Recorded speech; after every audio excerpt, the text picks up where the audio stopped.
G'day everyone and welcome to episode 16 of the Tim Topham TV Piano Teaching Podcast. Welcome to sunny Melbourne. Summer's actually finally coming around the corner, so apologies to all of you guys in America who are listening and just starting to enter the more miserable season. But look, great to have you with me, and I'm sure you'll enjoy today's episode. We're going to be talking to Tony Betros, who is General Manager at ANZCA. Now, this is part one in a series of podcasts that I'm going to be doing about piano exams. And I've chosen to do this because piano exams form quite a serious component of the music education in a lot of countries, most notably Australia, certainly, England, some parts of Europe, New Zealand and Canada.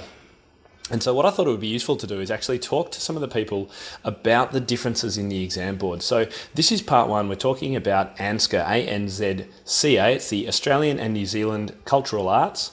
And these guys run, as we'll hear in a moment, exams in a number of parts of the world, including Asia, Australia and New Zealand. So here is my interview with Tony Betros. I do hope you enjoy it. And please, as always, if you have a spare couple of minutes, head to timtopham.com/iTunes. And the instructions are there for you to leave a review. I really do appreciate it. If you've been listening to a few of these and you're getting a lot out of them, please leave an honest review. I read them all, and it's just fantastic to not only hear what people are thinking, but also to increase those little rankings that do help in the visibility of the podcast online. And finally, make sure you check out the show notes if you're interested in all the links and things that we're talking about. And I know Tony's got a special offer to give you at the end. Head to timtopham.com/episode 16. Thanks so much. One thing I forgot to say, if you happen to be in one of the countries where exams aren't so common, still have a listen to this, because a lot of the conversation revolves around piano pedagogy in general and the kind of ways that we should be approaching it. Exams form a part of that, and you'll obviously find out about these exam boards. But if you're not in a country that really has an exam culture in music education, then still stay tuned, because I think you'll get a lot out of it. And even though a number of these exam boards operate in particular countries, in fact, some of them are very international and expanding. So if running or putting your students in for exams is something that interests you, but it's not so obvious that you could perhaps do that where you live, then make sure you check out these exam boards. Some of them are very wide-ranging international organisations. So here it is, the interview with Tony Betros of ANZCA. Well, welcome, Tony, to the podcast. Lovely to see you this morning. Thanks, Tim. Yeah, good to be here. Really good. Now, Tony is General Manager of ANZCA, which is the Australian and New Zealand Cultural Arts. These guys run one of the other main exam boards in Australia, and I wanted to get Tony on because he's the General Manager and obviously knows this exam system inside out, so we can ask him every question that hopefully we need to try and find out more about how it all works. So just before we get started, Tony, I was just wondering, can you give us a brief kind of background about yourself and how you came to be in your position? Yeah, for sure. A piano teacher for 30 years. A bit scary when I wrote that down. I started at ANZCA 3.5 years ago, but previously I taught at Melbourne Girls Grammar for 13 years, at Penbank School in Mornington. You've probably not heard of that, but I haven't heard that one, no. Beautiful little school on 9 acres of land out there. I taught there for 17 years. I love the Mornington Peninsula. So for those of you not in Melbourne, this is kind of premier beach wine region. I love it. It's the wine's really a great place to live and work. Look, I did my associate performance diploma with ANZCA in 1984. Did the certificate of teaching at Melbourne Conservatorium. That was the MIMT course with the May Clifford used to run there. I don't know if you remember that name. Mm-hmm. And then did the public performance exam with ANZCA, the fellowship diploma in 1989. Okay, and all on piano? All on piano, classical piano. Great, yeah. Fantastic. So not only have you taught piano, you've taught this exam board to students, and you've also gone through it up to the highest level yourself. Yeah, exactly right. Well, I've picked the right man, I think, haven't I? Yeah, you have. The other thing is I was a board director for quite a few years. Right. And then gave it away. I had a health issue for 12 months, and then they talked me into coming back. Oh, well, I was happy to come back as general manager in 2012, I think. Okay, yeah. Great. Fantastic. All right, so let's start talking about ANZCA, and we'll put a link to ANZCA in the show notes, obviously, so people can have a look up online more about it. But what are the main goals of ANZCA? The main goals are to offer a recognised system of assessment to all musicians, regardless of their chosen instrument, be it classical or modern, piano. But we were one of the first boards to introduce drum kit exams. We've got a ukulele syllabus. We've got a modern guitar syllabus. Next thing you're going to tell me you've got a kazoo syllabus? Not a kazoo. That's in the works still. But we wanted to offer a system where all instruments and all styles of music were, recognised. Yeah. Our other main goal is to offer an encouraging environment to all students, and particularly on exam day. It's a real focus of the board that the approach is encouraging to students. Okay, so is that how the examiners approach it, or is that the actual physical environment? How do you do that? Yeah, it is. It's the way the examiners talk to the students. They must be greeted by their first name. And there needs to be a few comments to try and make them feel relaxed before the exam starts. It's I was going to get into this a bit later, but it's also things like standardising the way general knowledge is asked. We've got a really prescriptive approach now, so that students and teachers have a really predictable approach, so that they won't be scared by examiners going, which they can do. They can go off on a bit of a tangent in general knowledge. So, yeah, I think that's actually those kind of standardisations are really, really important, because it is very difficult for a teacher to prepare a student if you actually don't know how they're going to be asked these kind of questions. So, I think that's right. A great benefit. Yeah.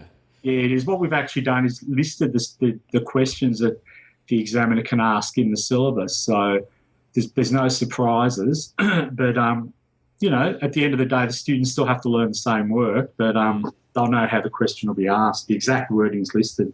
Great. Yeah.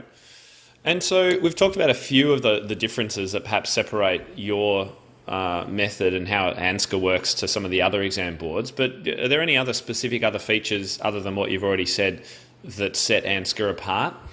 Yeah, there are. There's we have a free choice available, Tim, for all instruments, not all grades, from grade 1.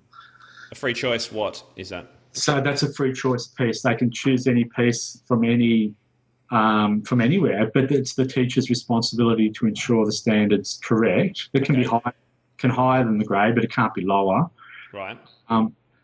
We don't have teachers sending in their free choice pieces for pre-approval. They just need to make that decision, and it'll be worked out on the day by the examiner. Okay, sure. How many, while we're on it, how many pieces are students expected to play for an exam? Well, 3 pieces up until grade 4, and then 4 pieces from grade 4 on. Okay, and one of them in our grade 1 up can be a free choice piece. Yeah, exactly right. Okay. The other thing that's a little bit different is that backing tracks can be used for 2 pieces. Okay. For all grades, sorry. Okay. Now, this has become particularly useful since we've kind of developed an association with Christopher Norton and his American popular piano. Mm. And we've actually included the whole series as part of the modern piano syllabus. Okay. So it's a selection that teachers can make, if they want to, but all the support is there with Christopher Norton's series, the American popular piano, because we've always struggled with training teachers in beginning improvisation. It's one of the requirements for that syllabus, and the American popular piano has turned out to be a really good match for us. So great. Yeah. Okay, let's come back to that one, because I think that's a bit of an important topic in itself.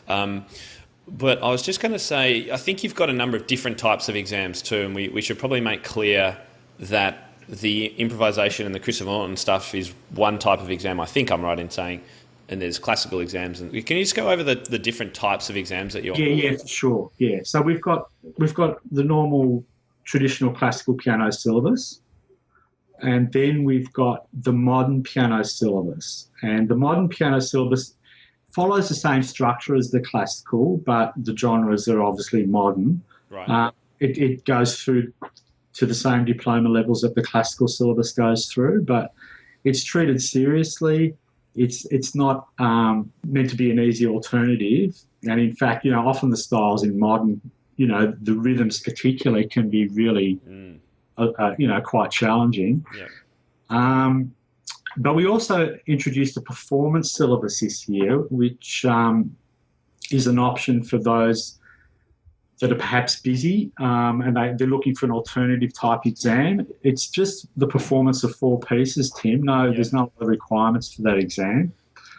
No general knowledge, no nothing. Just nothing. Get up there and perform. Yep. Just 4 pieces, get up and perform. So, the emphasis is on performance. And is that at every grade or just certain grades? No, it's from every grade from 1 to 8. Okay. And also a final level called performance diploma.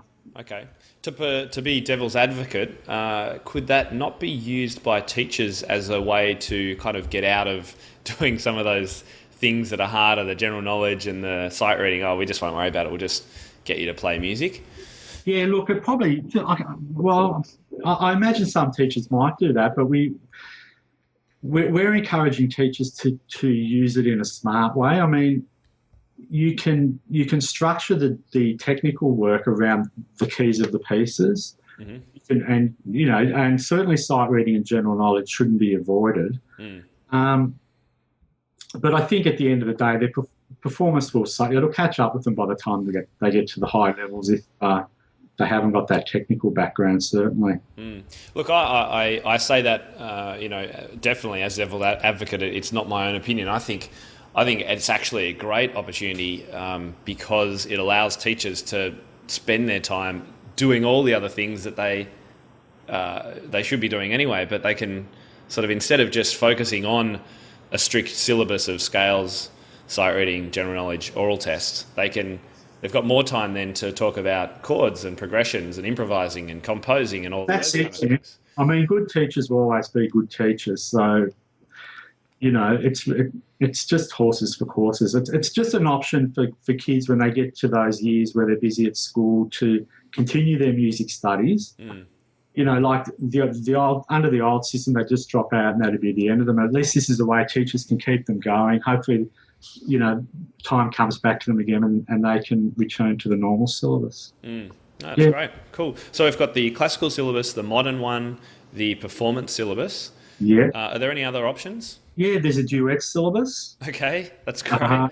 There's a keyboard syllabus, which kind of intermingles with the modern syllabus. The keyboard syllabus only goes up to grade 4, electronic keyboard. We use all the instrumentation options on the keyboard. Okay.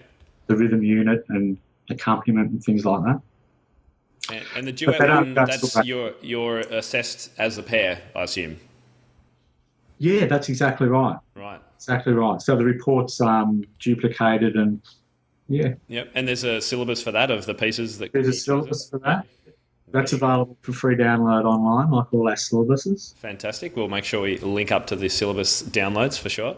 Yep. I was also going to say, is there? You mentioned that students can choose one of their pieces. Can they compose one of their pieces? Yeah, I'd forgotten to mention that they can. They can compose one of their pieces. So, okay. Yeah. And so that must be quite a hard thing for an examiner to judge the level of, because obviously if they're performing at a grade 6 level, I'd be pretty happy if someone could compose something at a grade 1 level or 2 level even. Oh, right. Do you know what I mean? Like, yeah, no, it does. How's that judged? Performance standard. It needs to be at the standard grade. Yeah, it does. Wow. Okay, so that is actually quite a challenge. And they need to submit a score to the examiner as well. So Right. Yeah, so it's not as easy as it sounds. That's not an easy way out. Yeah, no, not really. Probably better Fantastic. actually. Okay, so look, I mean, it sounds like one of the great benefits of what you guys are doing is that there is a huge variety of exam types to suit. So we're not trying to put everyone in one category and say it's just classical exams and that's it. It's like, No, that's exactly right. yeah, you want to play with a friend, you play with a friend. If you want to do modern music, you do Yeah. that. If you want to play a keyboard, do that. I think that's some Yeah, great that's features. it. Yeah, whatever whatever the musician decides is their field, we want to try and support them and encourage them. So, in the modern, I'm assuming Christopher Norton's APP stuff, we interviewed him, as you know, for Yeah. podcast episode 2, I think it was. So we'll put a link to that in if you haven't seen that one already. Is that part of the modern piano course? Yeah, it's part of the modern piano syllabus. So Okay. we went through all the books ourselves and decided and graded them. A level 5 book of Christopher Norton we didn't regard as being all grade 5 pieces. Some were in grade 3, some in 4, and some in 5 from memory.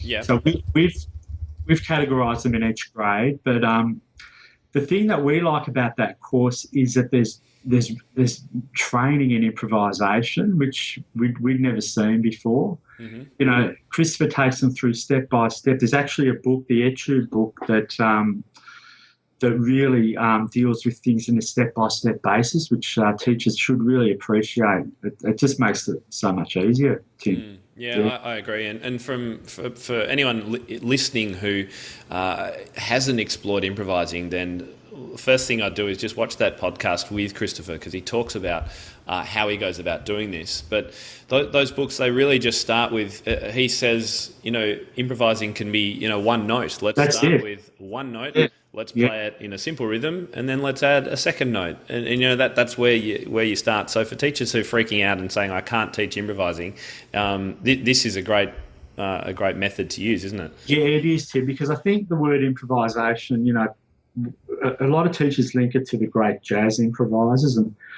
that's the kind of concept that's in their mind. But like you said, it can be one or two notes, and Christopher just makes it look so easy and approachable. And I have to say, I've used APP, the American Popular Piano books before, and the backing track, they're well written pieces, obviously, but the backing tracks are pretty cool. Like you know how when they first started bringing out backing tracks with these books, they were just, I don't know, like MIDI. They just sounded terrible. But these are all his backing track stuff that he does is very cool. So for sure, you're grooving along with. Yeah, I think kids really enjoy that. Yeah. All right. So what areas do you cover? Where can people be examined? Because I've obviously got listeners all over the world. Whereabouts are you focused at the moment? Well, we examine in every state of Australia. Mm-hmm. We examine in New Zealand, in both islands, and then we're also in Southeast Asia. So that's Malaysia, Indonesia, Singapore, and Thailand. Great. Okay. Yeah. We've got representatives in each of those Asian countries, and we've got a representative in New Zealand as well who takes care of local business there. But everything's run out of this office in Diamond Creek. the plush office behind you, the walnut veneered, everything. Right on the edge of suburbia. We seriously got kangaroos that come up into the car park, when you're walking off the car every night. My US viewers are going to love that. What a shame. We're just shame we couldn't get a photo of you riding one into work today. It's a bit scary, but... and how many exam sessions do you offer, or does it depend on the location? It does, but for most capital cities, there's 3 sessions a year, and then for others, there's usually at least 2 sessions a year. Yeah. Right. They're May, June, August, September, and October, November. Great, fantastic. And let's just talk about examining at the moment. I just want to talk about 2 things. One is the way they're examined. Is it a numerical? The examiner sits there and just marks 10 out of 10 for this and 5 out of 5 and that sort of thing, or is it just a letter grade at the end? No. It's a mark for each section. Okay. And I think teachers appreciate that because they can see exactly where the marks have gone. Yeah.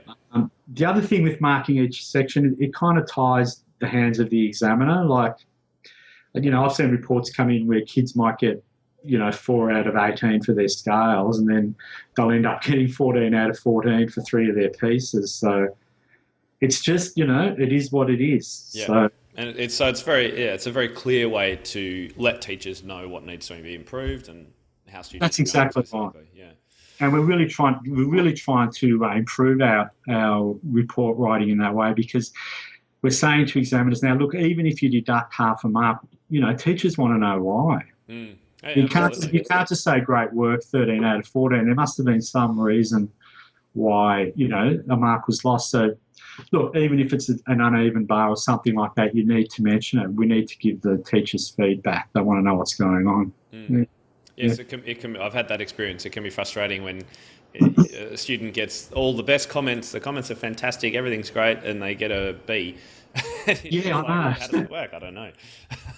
It's frustrating. Yeah, for sure. So let's just talk about examiners. How do you train them to sort of standardise their approach without going into obviously too much detail? But how can you ensure that that's the case as much as you can? Well, the first thing we do is we put every new examiner through a training course. That can take anywhere from 6 months to 2 years. It depends how quickly they get their assignments back. It's a correspondence course, so they can work at their own speed. But, often they start, everyone's busy these days, so it can kind of drag out, sometimes be 2 years. So it's like a written reading and writing and watching videos kind of course. Yeah, that's exactly right. And talking to them, and if they've got trouble with anything, we're here to help them. It's not like we don't want to be critical of them. We want to assist them.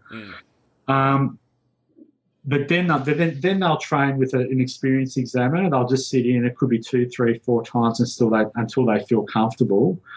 Then they'll be out on their own for 2 years under probation, where their reports are checked really closely, and there's constant feedback from the office. And then there's ongoing examiner meetings and training, just as an ongoing thing. Yep. Syllabuses have changed quite a bit in the last few years, so we do need to make sure that we're doing that. Yeah. Fantastic. Now, we've kind of already touched on this, one of the things that teachers find a bit of a struggle sometimes is the supplementary exams. So the general knowledge and oral and all of this kind of stuff, how does that work? What do students have to do as long as they're not doing the performance exam, if they're doing one of the exams, what do they have to do in addition to play their pieces? Okay. So I think classical teachers will be used to the normal things. So there's sight reading, general knowledge, and oral tests. One of the advantages of our oral tests is that there's no singing required by the candidates, so they're all rhythm-based and still pitch-based, but you're just answering questions about intervals or, whether a piece finishes on the tonic or the dominant in the low grades, this kind of thing. Okay, yep. Can be great for, I teach a lot of teenagers, especially boys. Yeah, that's right. So that can be a big advantage. Go on. Yeah. Now, with the modern syllabus, you can choose to do sight reading or improvisation. So there's actually an improvisation test, which is kind of there's a melody line with chord symbols, and you're expected to, in the early grades, just accompany that melody by creating your own chords. Right, great. And then as you get into the higher grades, by embellishing the melody and adding to it. Oh, see, I mean, that just sits so well with some of the things that I love helping students do, like reading from lead sheets. I think anyone that's been listening to me for a while will know my thoughts on chords and improvising and all that kind of stuff.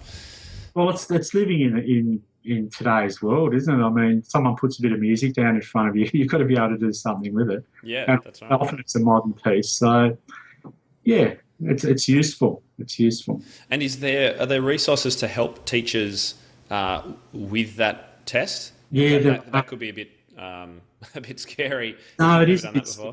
It starts at grade 2, the choice for improvisation, but we've got a book that covers every level from grade 2 right up to diploma. Wow. And pre-grade 2, there's a lot of explaining and training and what's expected, and then as it goes on, it's it's explaining things as it goes along. Yep. Yeah.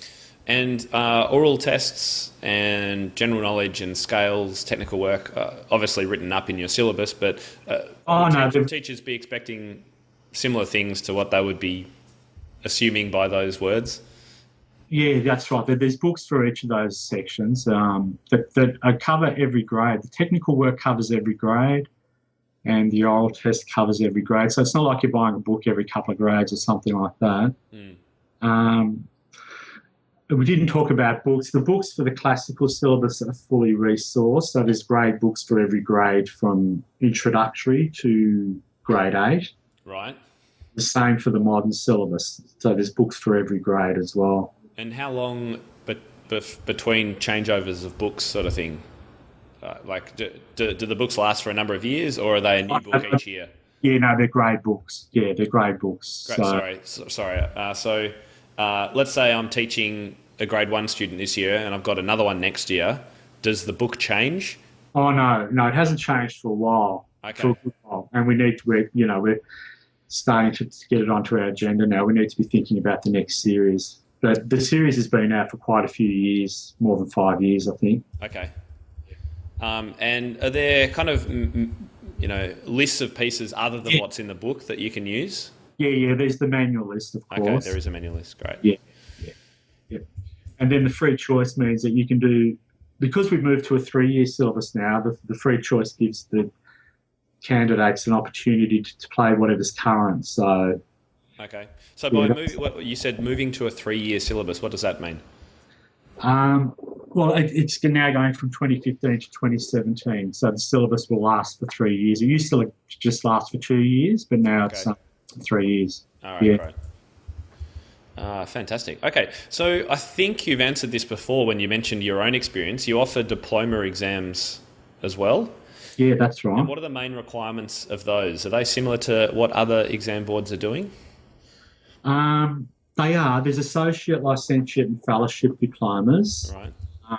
Now, in the if you like, normal syllabus, it's associate is 4 pieces, although 5 pieces in modern. So there's 4 in classical, 5 in modern. Okay. Don't ask me why that's coming. I have to go back through the archives.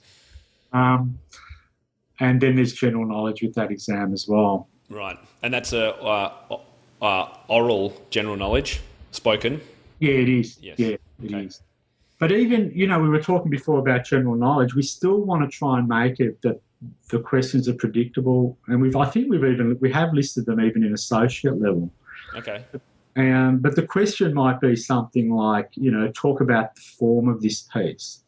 Okay, so if we're looking at a bark, prelude and fugue, we're not expecting a 2-word answer from the candidate. We're expecting them to talk about the sections, the keys, the everything to do with form with that piece.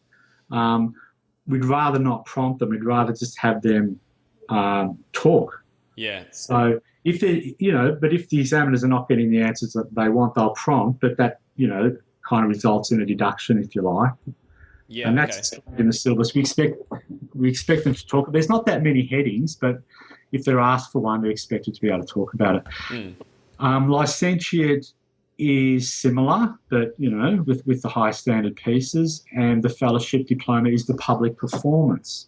Okay. Yep. The public performance, we always bring in an outside examiner. So last year we had an improvisation fellowship diploma, would you believe? The first one ever. Wow. So this guy just got up and improvised on the spot. He told us what pieces he was, playing, but apparently, it was all improvised on the spot. Now we had Professor Tony Gould as the guest examiner for that. So we always try and look for a real expert in that field. Great. To assist with the examining in that high, that's our flagship diploma. Yeah. Sure. Yep. And what are the memory requirements at those levels? Do you know off the top of your head? Yeah, I think licentiate's only 1 piece. And fellowship, I think we expect memory on every piece. Okay. Yeah. Yeah. Great. Yeah. Cool. I was blogging not long ago about memory and my thoughts on that, so it's a good question to ask. Yeah. All right. So, and what else have I got here?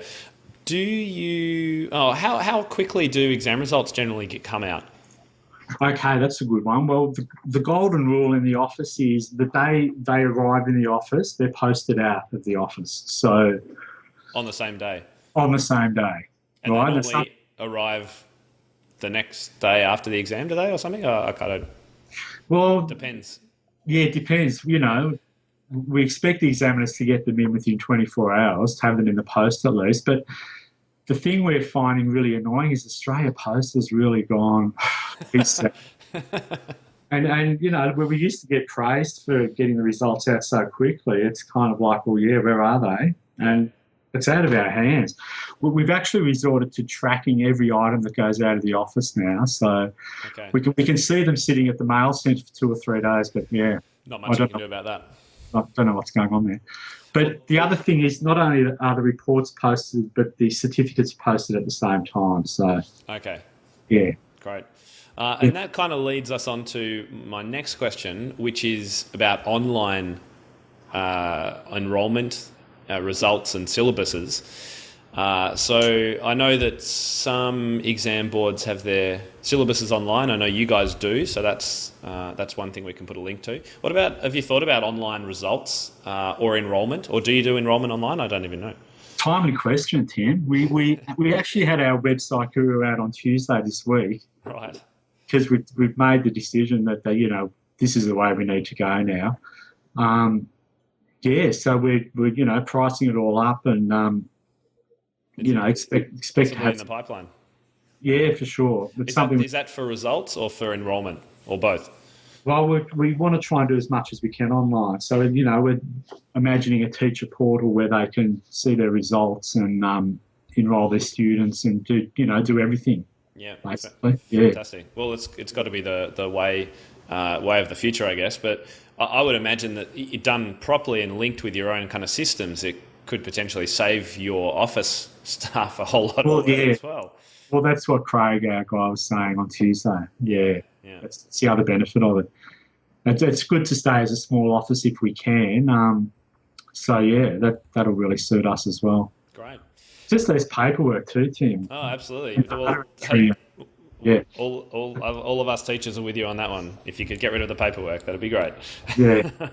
All right, just a couple more questions and we'll wrap it up. One of the hardest things for teachers considering a change of exam board is that they might have taught a system for 5, 10, 20, 30 years or whatever it is. So they're really used to how it all works and everything. So what advice would you give teachers considering a change of system? Are there some pros and cons, and how should they go about it if they want to just dip their toe in the water? Yeah. Look, the first concern that usually gets raised is ANZCA recognised? This is a thing that often comes up. Mm. Now, where it's available, ANZCA subjects are approved for inclusion on state and territory education certificates. So we're talking about in Queensland, you can have your music results included as part of the Queensland Certificate of Education. ANZCA is approved for that. In South Australia, the same thing. We're approved by the South Australian Education Department. In the Northern Territory, in Western Australia. And ANZCA qualifications of grade 7 and above are also able to be used for Queensland tertiary admission. So in all the states where it's relevant, ANZCA has equal recognition as, I guess our biggest competitor is the AMEB. Sure. So, that's the first concern. Like in New South Wales and Victoria, there is no recognition of private music exams with, say, VCE, so it's not relevant there. Yep. So that's kind of putting teachers at rest to go. This is a recognised formal exam board that people know about. So don't worry about that aspect. But what about all that kind of I've got to relearn a whole system and all this kind of stuff. Yeah. Look, our main focus is on the student. We want the exam experience to be a really positive one for the students. Now, that's for all grades, whether we're talking about beginners or whether we're talking about adults doing their diplomas. How do we do this? Okay, well, we insist the examiners greet students by their first name. The board recently introduced a complaints procedure, so any complaints that teachers make are treated very seriously and are brought up with the examiner. So, we want teachers to be assured that their students are our first interest. Like I said before, this thing with general knowledge, trying to make the exam more predictable for teachers. Another advantage of ANZCA, I guess, is the free choice from grade 1 and above and being able to play your own compositions. Yeah.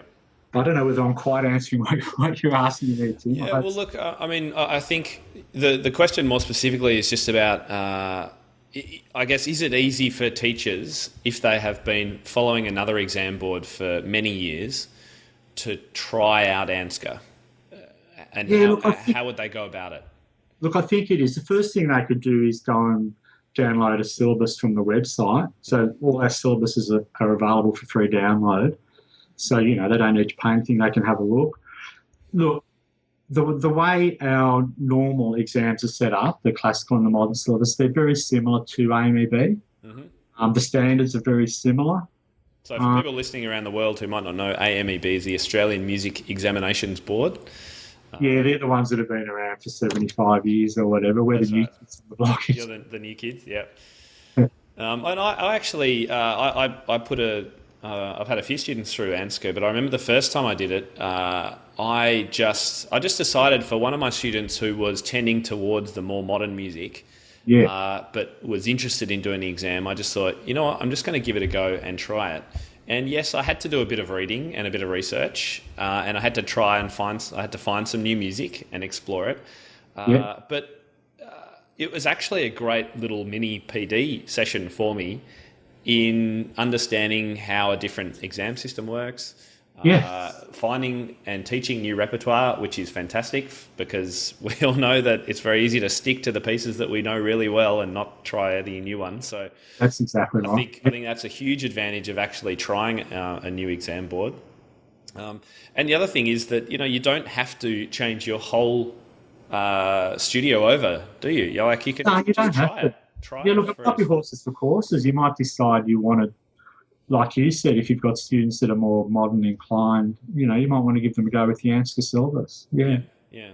Look, the other thing with the performance syllabus I forgot to mention is the pieces you can choose from either the classical or the modern in any combination you want. So with that performance syllabus, the one without the other requirements, Okay. So pieces, you can choose from either syllabus, which gives a much wider variety. Absolutely. Much wider. Yeah, fantastic. Okay.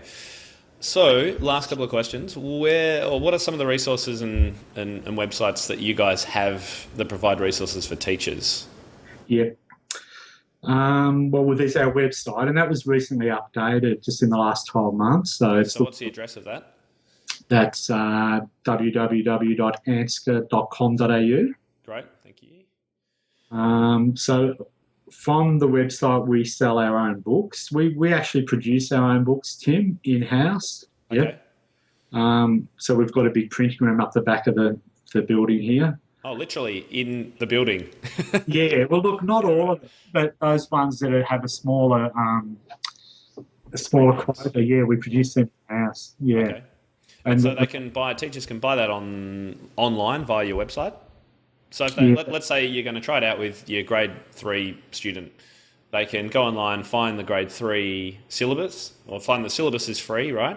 Yeah, they'll get the syllabus free, but they can find the grade 3 book. They can download that. They'll find the oral test book, the technical workbook. And it's all completed online, so that posted out the same day as soon as we get the email. Fantastic. Great. Yeah. And for more information, teachers obviously to the website. If they were to leave questions on the show notes page of this podcast, would you be able to flick them a quick answer if they've got a question? For sure. Yeah, no worries at all. That'd be great. Yeah. All right. So you're the guru of ANZCA. What haven't I asked you that I should have asked you? Have I missed anything? Look, we've got the Facebook page, which is proving really popular. Okay, great. What else have we got? We've got YouTube channels, which demonstrate a lot of our pieces, piano, ukulele. Sorry, I shouldn't I laugh. think, and other things. I just can't quite remember what they are now. But there's links on our website to the YouTube channels. Okay. Um, I might try and get them from you, and I'll put them in the show notes as well, perhaps to the YouTube and the Facebook page, so people can link up to that too. yep, Sounds good. yep. Yeah. So I don't know. What else should you have asked me? Oh no, I don't know. I think that's pretty good actually. So I just thought, in case there was anything on the top of your head, you're like, oh, I really need to remind everyone of this. Yeah. No, it's been good. It's been really good to chat with you, Tony. We've been in touch online for a while, and I only got to meet you. What was it? Earlier this year, wasn't it? Yeah. Was it this year? Was it? Finally, yeah, during one of Chris Norton's tours. So it's great to have this conversation, and I would encourage other teachers. The whole purpose of this series I'm doing on exam boards is to say, hey, there's every student is different, and different exam boards and types of exams are going to suit different types of students. So we don't have to try and fit square students into round holes, and that's That's exactly right.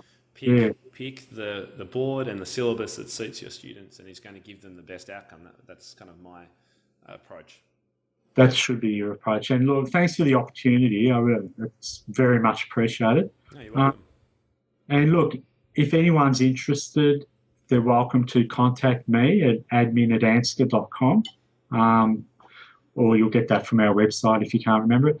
But we'd like to offer any teachers in Australia and New Zealand a complimentary teacher pack if they're just trying to go a bit further. So that includes a hard copy syllabus, which normally retails at $11, and whatever else we can find to send them out here. Great. And how do they go about getting that? Just contact me at the email address. Send you an email? Okay. Which is admin@anzca.com. Even though your website's .com.au? Yeah. Right. Yeah. You can, Okay. That's great. Thank you very much. That's an awesome little offer for people that want to try and dip their toe in the water and see what it's like. Oh, yeah. One more thing, Tim. We've got a special offer for Tim Tofan subscribers. Right. So when they're at the checkout, if they're purchasing any books, they just need to type TT in the bonus box, I think it's called. Yeah, the promotional code box or whatever, yeah. And they'll get a 20% discount on any purchases. Fantastic. There we go. All right, so we've got two offers now. So email you for a teacher pack, Yep. admin@anzca.com. That's right. And if they want to get stuck in and buy a couple of resources, use the code TT at checkout on your site. Exactly right. Great, fantastic. I'm sure I'll remember that one, TT. Yeah, good, and I'll put that in the show notes too, which is excellent. So is there a time limit to that offer, or is it ongoing for some time? Because obviously we've made it for 2 weeks, Tim. I think that's enough, yeah? Yep, that's fine. So we'll let people know when that's going to finish up too. Brilliant. All right, Tony, thanks so much for your time, and look forward to speaking to you again soon. Thanks, Tim. Really appreciate it. All right, see ya. Bye-bye.